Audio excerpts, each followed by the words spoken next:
de tema esta semana.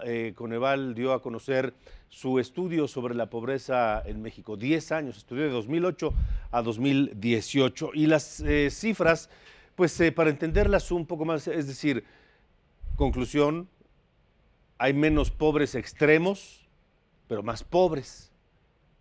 Esa es la conclusión en unas pocas palabras de ese estudio de 10 años. Está con nosotros Rogelio Gómez Hermosillo, coordinador de Acción Ciudadana frente a la pobreza, quien ha hecho un análisis de este estudio, de estas cifras de Coneval. Bienvenido, Rogelio. Muchas gracias, Alejandro, con muchísimo gusto. ¿Qué encontraron? Mira, básicamente que la pobreza está estancada, que estos 10 años los movimientos son mínimos, puede bajar en porcentaje, en cantidad sube, ¿no? Porque hay crecimiento demográfico, y la tragedia es que en el resto de América Latina, bueno, en casi toda América Latina, quitando Centroamérica, que estaríamos igual, y no es buena compañía, me parece, hubo reducciones muy significativas de pobreza, y en México nos quedamos estancados.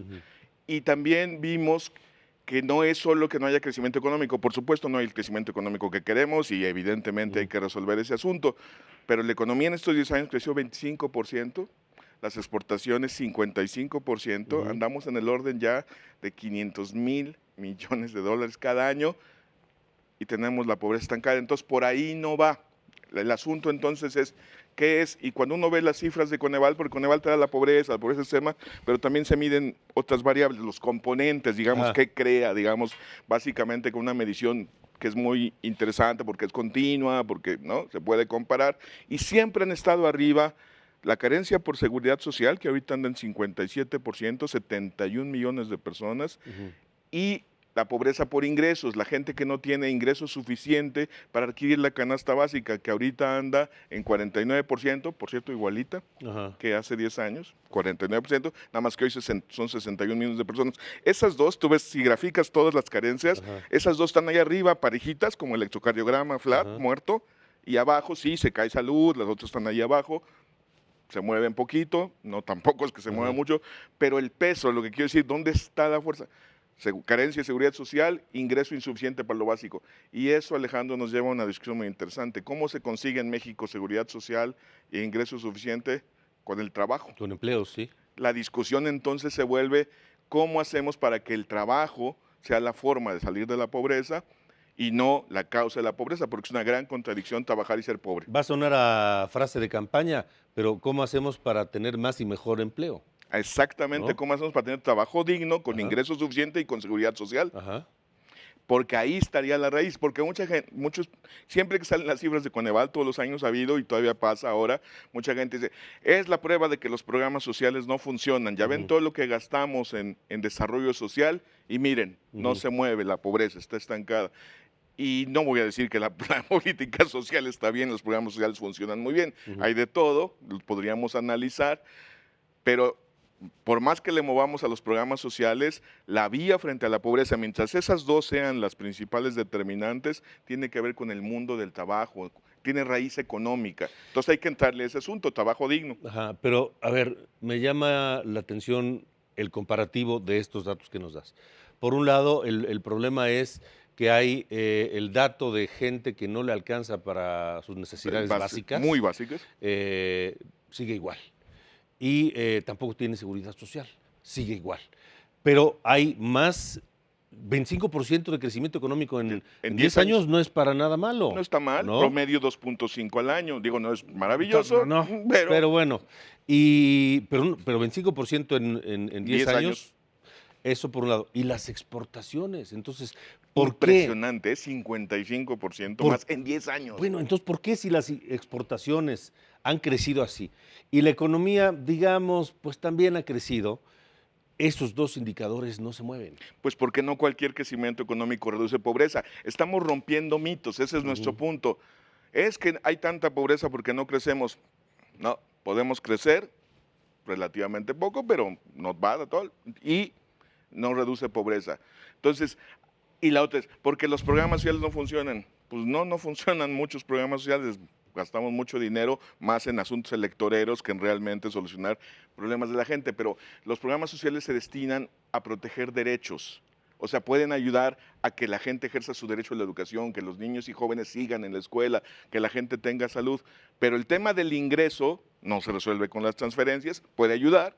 Ciertamente, si le quitas transferencias, más gente queda en pobreza, que no nos quepa la menor duda, pero sobre todo hay que ver si las transferencias llegan a quien deben llegar, porque viendo el análisis de las transferencias en México con la encuesta que dio a conocer el INEGI hace una semana y que es la base de todas estas cosas, todos los hogares, los más pobres, los más ricos, todos reciben transferencias del gobierno, todos, y en cantidad por familia. Es decir, las familias que reciben y la cantidad que reciben un poco más los que más ingreso tienen. Entonces, no está funcionando bien, pero mi punto es, las transferencias son una ayuda, podrían mejorar, pero no es la forma de resolver el ingreso de las personas. Se requiere trabajo. Este análisis, ¿lo comparten ustedes con alguien, con Coneval, por ejemplo, con alguien? Sí, mira, lo presentamos ayer justamente en los medios de comunicación, digamos, lo colocamos en el debate público, sí estamos en diálogo con Coneval, básicamente con sus consejeros, siempre hemos tenido una muy buena relación y te diría, vamos a ir a hablar con la Secretaría del Trabajo. Es decir, no todo se resuelve desde el gobierno, eso es lo interesante de que el problema sea trabajo. Hay una parte que son los empresarios y los mismos trabajadores, pero el gobierno tiene El gobierno tiene mucho que ver, porque evidentemente el número de empleos no los da el gobierno, los da la iniciativa privada en enorme porcentaje. Pero las condiciones y qué tipo de empleos da los empresarios, la iniciativa privada, depende en muy buena medida de lo que el gobierno marque.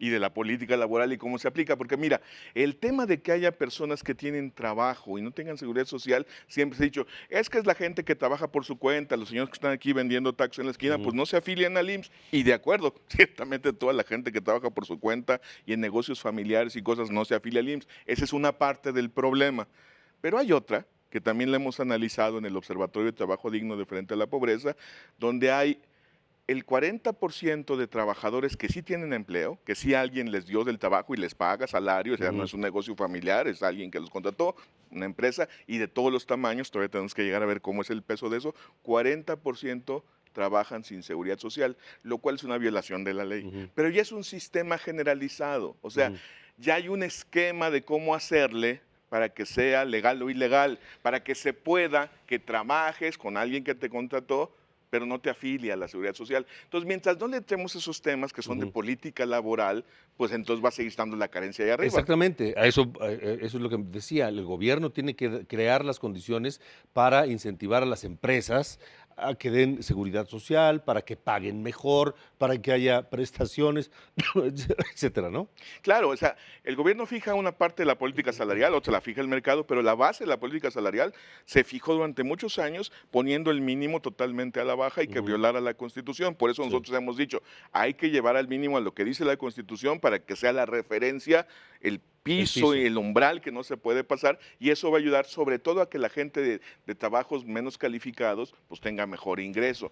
Y el tema de la seguridad social sí hay que hacer que las empresas cumplan, pero también hay que empezar a discutir. Nosotros pensamos que la reforma estructural de fondo es convertir la seguridad social en un derecho de las personas y no en una prestación laboral como dice nuestra Constitución. Es un cambio muy grande, tiene muchas aristas, pero se ha hecho en otros países y es lo que dicen los derechos humanos, seguridad social, la protección social de todas las personas es derecho de personas, no de trabajadores. Que no necesariamente tenga que ser la aspiración afiliarse al IMSS, que a lo mejor haya quien no se quiera afiliar al IMSS porque tiene posibilidades de tener otro tipo de servicio médico. Y mi punto es, y que todo mundo tenga acceso a servicios de salud, que sería el inicio, una pensión garantizada, de hecho ya tenemos un programa que le garantiza a todos un mínimo, entonces hay que empezar a armonizar eso, porque también tenemos pensiones garantizadas en el IMSS, en el ISSSTE y en otras cosas, y también empezar a construir servicios de cuidado, etcétera. Pero digamos, el primer pilar es el que dijiste, colocar el acceso a la salud como un derecho, como es en muchos países, de la persona, no de quien tiene un contrato que el patrón sí le dio el IMSS.